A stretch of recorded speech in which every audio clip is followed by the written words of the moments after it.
गुरु महाराज की जय। हरि गुरु संत की जय। तो व्यासपीठ नदी पावना रेवा मारा शिरमूर संतो આજની સંત સભાના ભાવથી જય ગુરુ મહારાજ, સંત માતાઓને પ્રેમથી જય ગુરુ મહારાજ। જે આજનો જે પ્રસંગ સંત મિલન સંત દર્શન ઓગણાજ જે ભક્ત મંડળ સરસ આગળ વાત કરી, જે એકતા મેળવી આજે ભજન અને સત્સંગ સાથે સાથે ભોજન, ખરેખર આ દરેક સંતોનો એક જ ટાઈમ પર એક જ જગ્યા પર જે અરસપરસ દર્શન કરાય તે બદલ લાખ લાખ ધન્યવાદ। જીવનની અંદર ખરેખર પ્રથમ હોય તો સંતોનું સંગ પ્રભુ। જીવનના પ્રથમ પગથિયું ભક્તિનું હોય તો એક સંતોનું સંગ છે ને બીજું પગથિયું સંતોનો સંગ કર્યા પછી આપણો સત્સંગનો લાભ મળવો ને એ મહત્વની બાબત છે।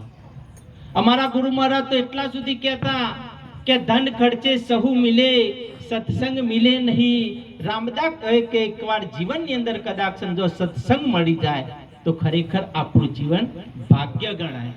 તુલસીદાસ બાપુએ પણ કહ્યું કે બીનો સત્સંગ વિવેક નહીં, રામ કૃપા બિન સુલભ ના સોઈ।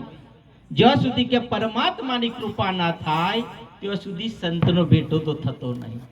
બીનો સત્સંગ વિવેક નો અર્થ કદાચ બે વાતોની મિશ્રતા થઈ હોય એમાં સાચી વાત શું ને ખોટી વાત શું, સાચી વાત છે ને અપનાવી દેવી, ખોટી વાત છે ને બાદ કરી દેવી, એનું નામ વિવેક કહેવાય। તો આપણને તમામ ખબર છે પ્રભુ વિશ્વની અંદર કેટલી અજાયબીઓ છે, વિશ્વની અંદર શું જોવાલાયક છે, વિશ્વમાં કેટલા દેશ છે, ભારતની અંદર કોણ વડાપ્રધાન છે, કેવા કાયદા ચાલે છે, તમામે તમામ પ્રભુ આપણને ખબર છે, પણ એને જ્ઞાન નથી કહ્યું સંતોએ।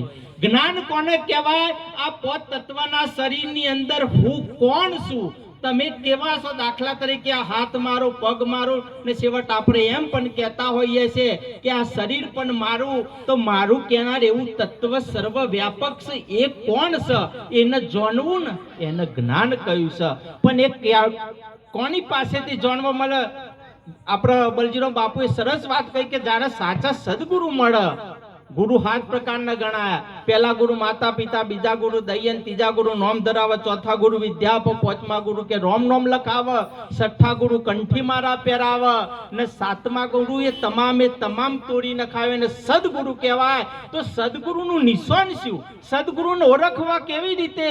તો એક સંતે વાત કરી કે પૂરા ગુરુ મિલી આયા, અબ જાનું પૂરા ગુરુ મિલી આયા, पूरा गुरु की यही निशानी अपना ही आप लिखाया, मैं अब जानू पूरा गुरु मिली आया। पूरा गुरु મળી જાય તો એમ સમજજો પોતાના સ્વરૂપનું ભોન કરી દે, તમે કેવા છો, કઈ જગ્યાએથી આવ્યા છો, આ શરીરમાં કઈ જગ્યાએ છો, આ શરીર પડી જશે એટલે તમે કઈ જગ્યાએ જશો એનું યથાર્થ જમશે તેમ આગળ બેસાડી નક્કી કરી દો। પણ કેવી રીતે? ફક્ત ઈશારાથી નક્કી કરી દો।